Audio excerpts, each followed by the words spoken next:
Hola hermanos, los saludo en nombre del Señor. Bienvenidos a un nuevo capítulo de nuestra serie de estudio sobre Cristo en toda la Biblia. En el día de hoy estaremos estudiando el libro de Ezequiel.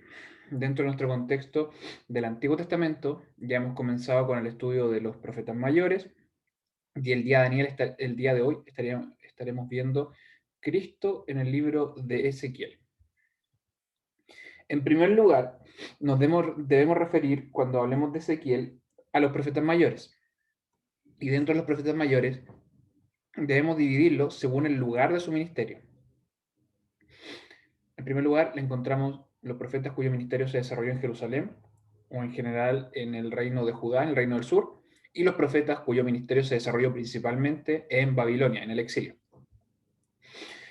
Primero que ya hemos hablado, el profeta Isaías, 740 hasta el 700 aproximadamente antes de Cristo, donde él evidenció el anuncio de castigo de Dios a Judá y cómo, producto de su rey, el Señor dilató este castigo y solamente castigó al reino del norte, al reino de Israel, en manos de los asirios. ¿Ya? Isaías profetizó y vio cumplido la caída de Israel en manos de los asirios que fueron deportados a Nínive.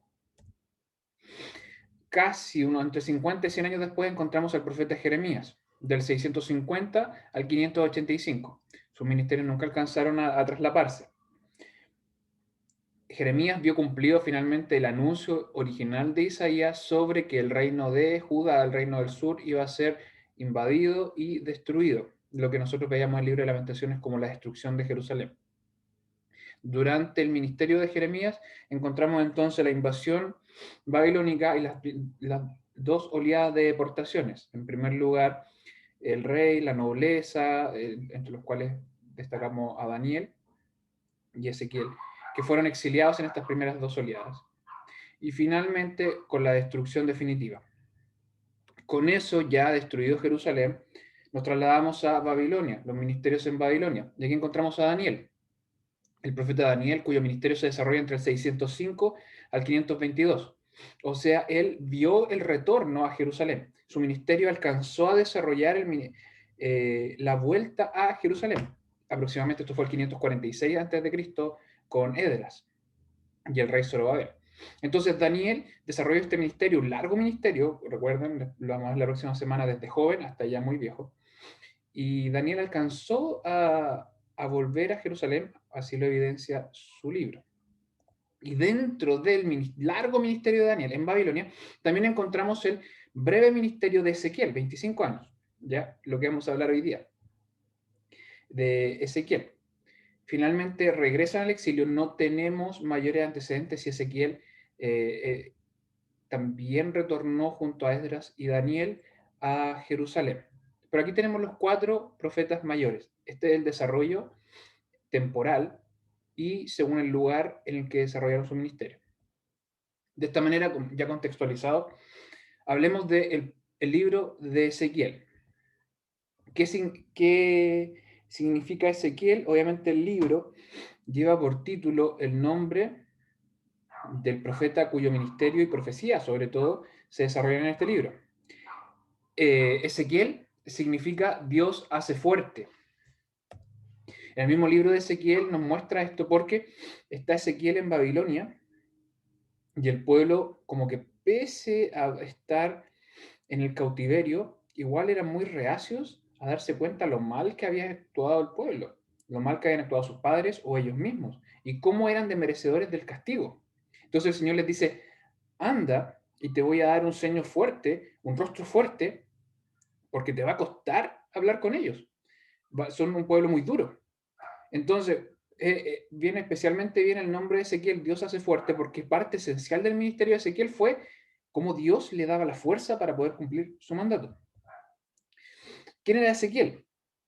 Contextualicemos un poquito para entender quién era Ezequiel. Ezequiel era un profeta que el Señor llamó al ministerio de profeta ya en Babilonia, pero él era originalmente sacerdote.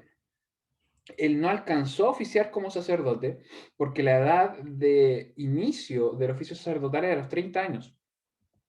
Pero Ezequiel fue deportado en la oleada del 597 a.C. Él tenía aproximadamente unos 25 años. Entonces, cuando él fue deportado a Babilonia, no alcanzó a ejercer como sacerdote. Era de la tribu de Leví, pero no alcanzó a oficiar.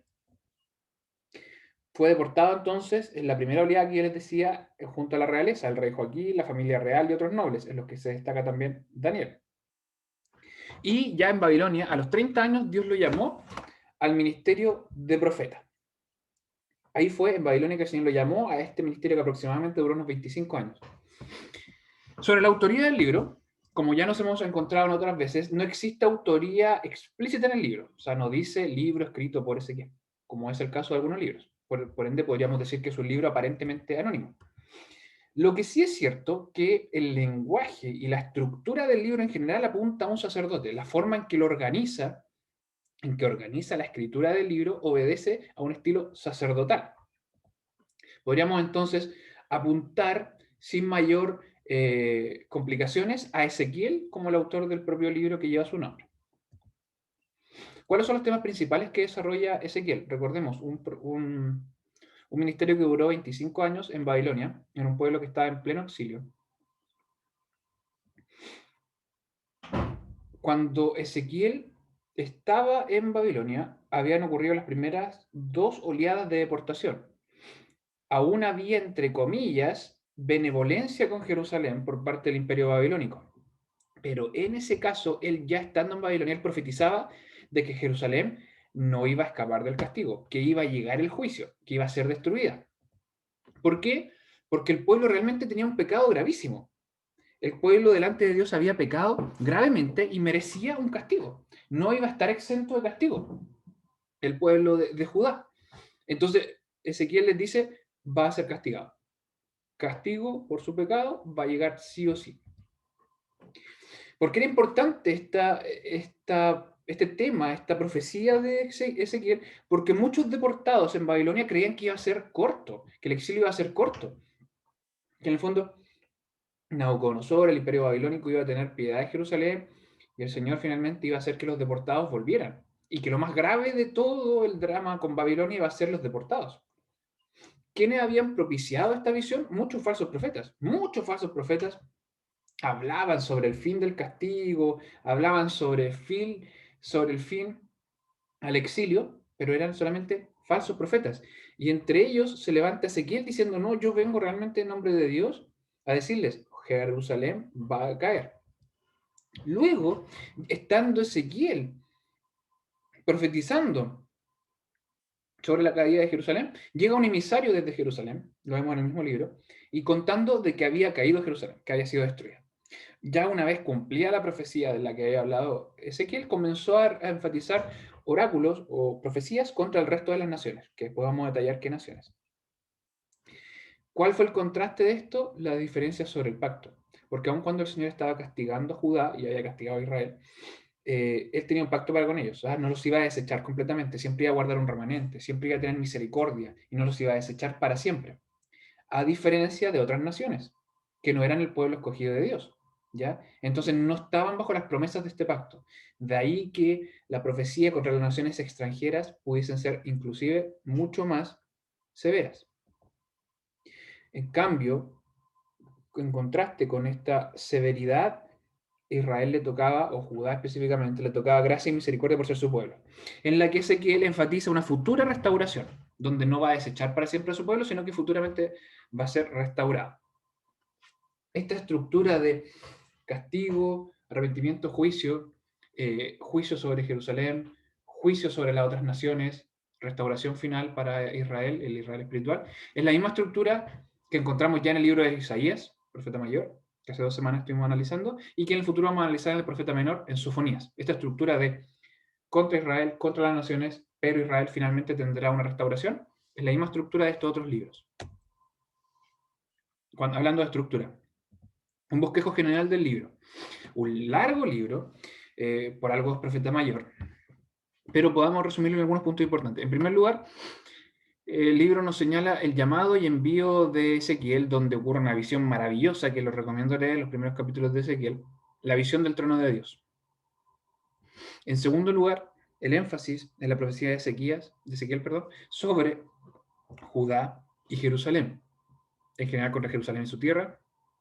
La visión tal de Ezequiel sobre la destrucción de Jerusalén. Y oráculos generales contra los pecados de Israel y de Jerusalén. Ya llegando el emisario anunciando de que Jerusalén había caído, Ezequiel comienza ahora a profetizar contra las naciones extranjeras. ¿Cuáles son estas? Contra Amón, contra Moab, los moabitas, contra Edom, contra los filisteos, contra Tiro y Sidón, y finalmente contra Egipto. Cuarta y última sección en la estructura del libro encontramos la bendición para Judá y Jerusalén, la restauración final, la promesa del Señor de guardar un remanente y bendecirlo finalmente, restituirlo. Se nos presenta metafóricamente una imagen de Ezequiel como el vigilante, la promesa de un nuevo pastor y la promesa de un pueblo nuevo. De ahí la portada que yo ponía de Ezequiel, la famosa profecía sobre los cadáveres que cobraban vida. No voy a volver a repasar el tema, pero recordemos el problema con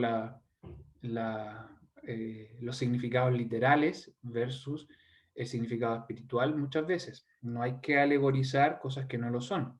No es que Ezequiel estuviese viendo que habían cadáveres que iban a volver a la vida, sino que el Señor enfatiza que desde los cadáveres que anteriormente estaban muertos iban a vivir.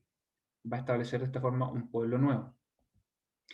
Ezequiel entonces, de esta manera, hablando sobre la futura restauración del Israel espiritual, nos habla de una nueva unidad, donde finalmente se va a revelar el verdadero Israel. La prueba final del pueblo escogido y la restauración, lo que conocemos como la visión de Gog y Magog. Y finalmente el libro finaliza con una visión de una Jerusalén restaurada, lo que vendría siendo el cielo. ¿Cómo se nos manifiesta el carácter de Dios en el libro de Ezequiel? ¿Cuál es la teología que podemos ver en el libro de Ezequiel? ¿Cómo podemos aprender a conocer más a nuestro Señor a través de este libro? En primer lugar, Ezequiel destaca mucho la trascendencia y la santidad de Dios. Recordemos la trascendencia que era que el Señor trasciende, que nosotros tenemos cosas humanas, cosas mundanas, no mundanas en el sentido pecaminoso solamente, sino que cosas normales, entre comillas, para nosotros, pero Dios trasciende todo esto, está a un nivel que para nosotros es imposible de comprender. Lo que se anteponía o complementaba con la inmanencia, que pese a trascender todo, igual se involucra con su creación, igual se involucra con su pueblo sobre todo. Pero Ezequiel es muy enfático sobre la trascendencia de Dios, cómo Dios es tan santo que escapa a todo, obviamente al pecado, pero también a todas nuestras medidas, todos nuestros problemas, todas nuestras problemáticas humanas muy terrenas, el Señor está por sobre todo eso. Nos presenta Ezequiel a que, pese a estar en Babilonia, pese a que Israel hubiese estado en Asiria, pese a que estuviesen los egipcios combatiendo contra los babilonios por quien realmente tenía el poder sobre la zona, por sobre todos esos reyes o faraones, Dios estaba a otro nivel. Inclusive sobre los ídolos que estas naciones levantaban, Dios estaba realmente a otro nivel. No es que sea comparable, es que trasciende. Son niveles totalmente distintos. Y sobre todas estas naciones, por derecho propio, por su trascendencia misma, Dios es juez. Y es poderoso, porque como es omnisciente y conoce todo, es poderoso para aplicar su juicio sobre todas las naciones. No solamente sobre Israel en el norte, no solamente sobre Judá en el sur, sino que sobre Babilonia, los asirios, los persas en el futuro, con la caída de Babilonia, los egipcios, etcétera, etcétera. ¿Por qué el Señor debe ser juez? ¿Por qué el Señor debe castigar? Porque el pecado es rebelión contra Dios. Y esto lo enfatiza Ezequiel, pero también lo enfatiza la palabra del Señor en general. El pecado no es malo solamente porque nos afecta a nosotros y a nuestro entorno. El pecado es malo y merece la condenación porque es rebelarse contra Dios. El pecado es decir, Señor, lo que a mí me gusta, lo que a mí me interesa, mi visión de lo que estoy haciendo es superior a la tuya. Tú me dices que no debo hacer esto, pero yo igual lo decido hacer. O sea, me rebelo contra Dios. Esta rebelión contra Dios debe ser juzgada. Y aquí es que Ezequiel presenta como el castigo, no el castigo final, sino que un castigo purificador. Lo que cuando decimos nosotros como buen padre al que ama a Dios castiga, el exilio no era el castigo como tal, sino que el exilio era la forma de purificarlo. Era la forma de decir, voy a tomar un remanente, lo voy a guardar en el exilio y Jerusalén va a ser destruida. ¿Ya? Entonces el exilio era la purificación. Son esas tribulaciones en las que podemos decir, ¿por qué me está pasando esto? No es que sea el final, sino que es un medio que el Señor utiliza para purificarnos. Y frente a este mismo tema, Ezequiel también destaca cómo la gracia y misericordia de Dios sobresale siempre. Porque pese al castigo para con sus hijos, el castigo no es final, el castigo no es un juicio absoluto, sino que finalmente, ya sea en la tierra o en el cielo, su gracia para con sus hijos va a resaltar, porque pese a que no lo merezcamos, tendremos vida eterna en Cristo Jesús. ¿Por qué? Porque el Señor es fiel a su pacto. El Señor ha prometido que a los que tienen fe en Cristo serán salvos. Nadie los apartará de su mano. Él tiene un pacto con su iglesia, en el Antiguo Testamento de una forma, en el Nuevo Testamento de una, pero es del mismo pacto, por fe en el mediador, por fe en Cristo Jesús. Siempre, pese a todo, el Señor guardará un remanente, como lo guardó con Noé, como lo guardó en Sodoma y Gomorra, como lo guardó con Israel en el exilio, etcétera, etcétera. Dios entonces promete que lo va a restaurar y nuevamente habitaría entre ellos. Recordemos que cuando se habían ido al exilio extrañaban mucho volver a Jerusalén, muchísimo volver a Jerusalén. Añoraban el templo. Entonces Dios les promete, debido a que es fiel, que volvería a habitar entre ellos. También les promete que nuevamente se sentaría un príncipe de la línea de David en el trono. Y que Dios de esta forma les daría un nuevo corazón y un nuevo espíritu. Promesas de que pese al castigo, pese al pecado del pueblo, el Señor lo restauraría. Y finalmente en el libro de Ezequiel nos resalta cómo el Señor es soberano y tiene control sobre todas las cosas, porque gobierna sobre todo y todos. No solamente sobre el pasado, presente y futuro, sino que sobre todas las personas. No solamente sobre su pueblo, sino que sobre todos los reyes. Todos los reyes. Sobre Belsasar, sobre Nabucodonosor, sobre Jerjes, sobre Darío el Persa. El Señor los utiliza a su antojo, ¿ya? El Señor pone y saca reyes. Entonces no solamente gobierna sobre su pueblo, sino que se gobierna sobre todas las naciones, sobre todo lo animado y lo inanimado, sobre lo pasado, presente y porvenir. Con mayor razón sobre el castigo, ¿ya? Siendo soberano de todo, Él tiene bajo su control todo, ¿ya? Entonces, cuando el Señor castiga, e inclusive cuando derrama su juicio sobre una nación, en este caso sobre Jerusalén misma, es bajo su soberanía. Pero también no solamente en el castigo es soberano, sino que también con los bendecidos, con los que escaparon, Él era con ellos también allá, con el remanente en Babilonia. Por algo utilizó a Ezequiel y Daniel para profetizar. Por algo utilizó a Nabucodonosor, por algo utilizó a los amigos de Daniel, por algo utilizó al imperio persa para invadir Babilonia, porque el Señor seguía siendo soberano no solamente en la destrucción de Jerusalén, sino que también en Babilonia, sobre todos los babilonios y sobre todos los persas, como les decía recién. Llegamos al meollo de nuestro estudio de Ezequiel. ¿Cómo vemos a Cristo en Ezequiel? Jesús, nuestro verdadero templo. Jesús, nuestro verdadero templo. Recordemos que estando en Babilonia añoraban la presencia de Dios con los que los había bendecido en el tabernáculo y posteriormente en el templo. Entonces, si hay algo que les dolía de no estar en Jerusalén, era no poder contar con la presencia misma de Dios. Ezequiel 11:19. Y darles un corazón, y espíritu nuevo daré en sus entrañas. Y quitaré el corazón de piedra de su carne, y daréles corazón de carne. Versículo muy conocido, atingente a cómo el Señor revive los cadáveres, cómo el Señor nos limpia de pecado y que estamos muertos en pecado y el Señor nos vivifica a través del Espíritu Santo. Nos rompe nuestro corazón de piedra, muerto en pecados, y nos da un corazón de carne, un corazón para alabarle y poder cumplir su palabra. ¿Cómo vemos a Cristo en Ezequiel? En el tema de la gloria de Dios. Hermosísimos pasajes de los primeros capítulos de Ezequiel, y también ya más avanzado en el capítulo 43, visión de Ezequiel sobre la gloria de Dios.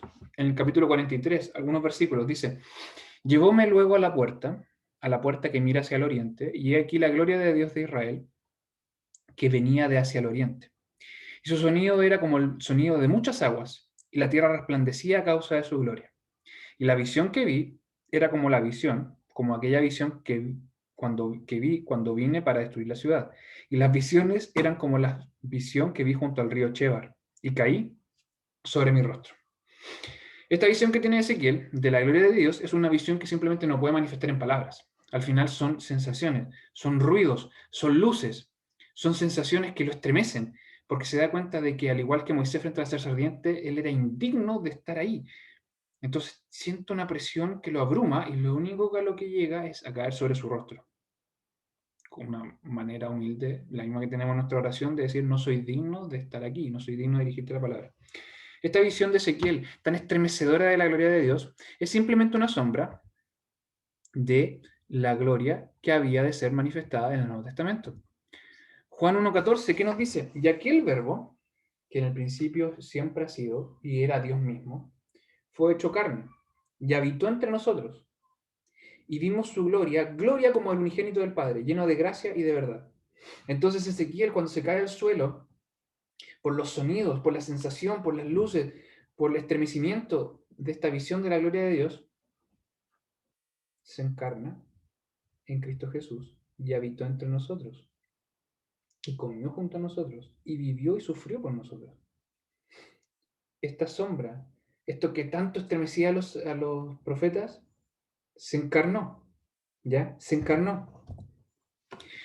El mismo capítulo de Juan agrega y dice, porque a Dios nadie lo vio jamás, sino que el unigénito dijo que está en el seno del Padre, él le declaró. O sea, lo que Ezequiel no era capaz de ver, sino que simplemente lo sentía y lo manifestaba con estas palabras tan como metafóricas, se manifiesta finalmente y toma sustancia en Cristo Jesús. Entonces lo que los profetas tenían que manifestar con palabras alegóricas, tenían que manifestar con sensaciones, con sueños, con profecías, con visiones, se encarna y se muestra tal como es en Cristo Jesús. Entonces vemos en Ezequiel preciosamente a Cristo, pero un anuncio, una sombra.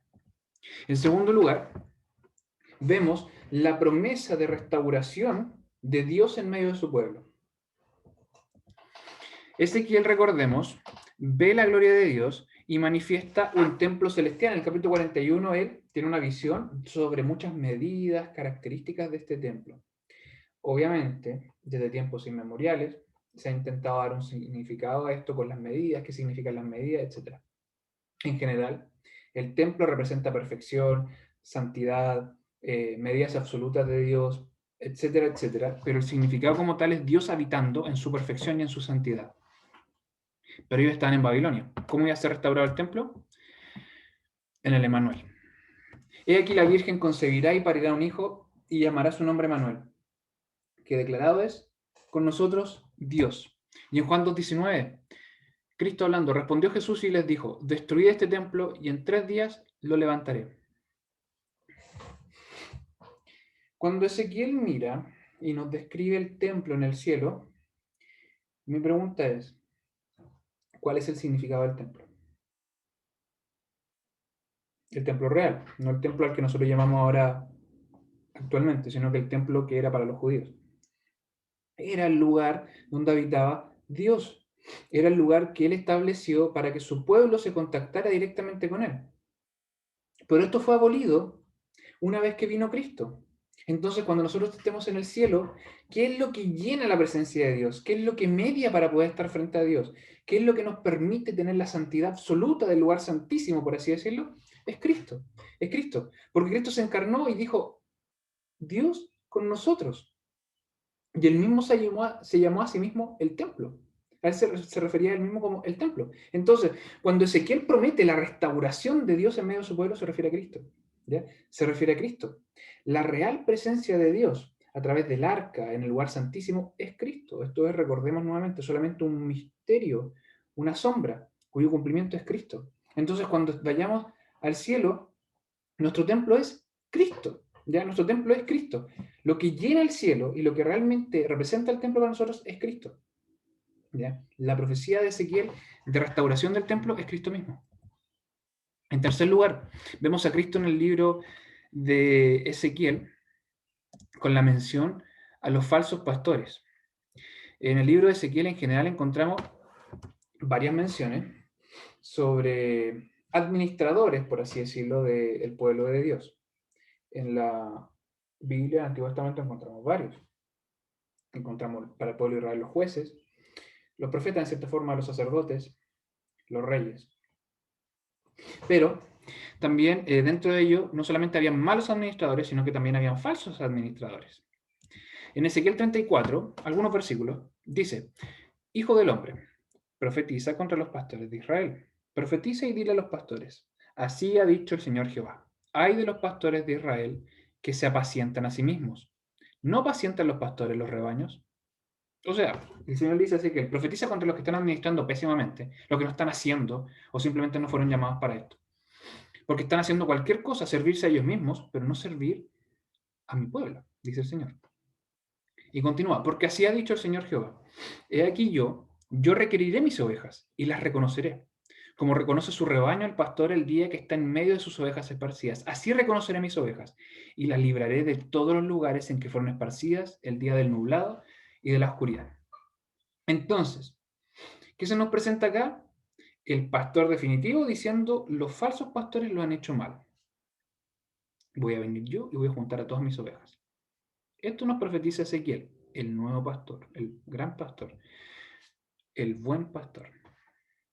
¿Quién es el buen pastor? Cristo. Sobre lo mismo, Juan 10 dice, yo soy el buen pastor. El buen pastor su vida da por las ovejas, mas el asalariado, por así decirlo, el mal pastor, de los que profetizaba Ezequiel, los malos pastores, el asalariado, y que no es el pastor, de quien no son propias las ovejas, ve al lobo que viene y deja las ovejas y huye. Y el lobo las arrebata y esparce las ovejas. Así que el asalariado huye porque es asalariado y no tiene cuidado de las ovejas. Yo soy el buen pastor y conozco mis ovejas y las mías me reconocen. En general, todo Juan 10 se refiere a este cumplimiento del buen pastor, que en varias partes de los profetas del Antiguo Testamento encontramos referencia al buen pastor. Pero Ezequiel prometía lo mismo. Ezequiel decía, los reyes han cometido errores uno tras otro, tras otro, tras otro. Entonces acabó. Realmente, como ya lo decía Jeremías, vamos a establecer un nuevo pacto, entre comillas. La ley te lleva a un mediador, pero ya se dan cuenta de que nadie fue capaz de cumplirla. Nadie, ni un gobernante, ni nadie fue capaz de cumplirla. Estas personas que yo puse a administrar el pueblo no eran capaces de cumplir ni por ellos mismos ni por el pueblo. Entonces el mediador mismo se iba a encarnar y iba a cumplir lo que el hombre no fue capaz de cumplir. El buen pastor vendría y él reconocería a sus ovejas y sus ovejas lo reconocerían a él. Ezequiel profetizando directamente a Cristo. Cristo en toda la Biblia. Esta semana entonces voy a estudiar el libro de Ezequiel. ¿Cómo vemos a Cristo en Ezequiel? Jesús, nuestro verdadero templo. Dios con nosotros. Dios habitando en medio de su pueblo, nuestro templo, nuestro acceso al lugar santísimo. Cristo, como ya lo hemos visto en gran parte del Antiguo Testamento, Cristo es nuestro verdadero templo. Que el Señor les bendiga. Espero que podamos seguir avanzando juntos como pueblo de Dios en nuestro estudio sobre viendo a Cristo en toda la Biblia, creciendo en amor y gracia a nuestro Señor Jesucristo, pero también en conocimiento, sabiendo que los días son malos y debemos conocer más a nuestro Dios para obedecerlo de todo corazón y manifestar su amor y el Evangelio en nuestras vidas. Que el Señor les bendiga.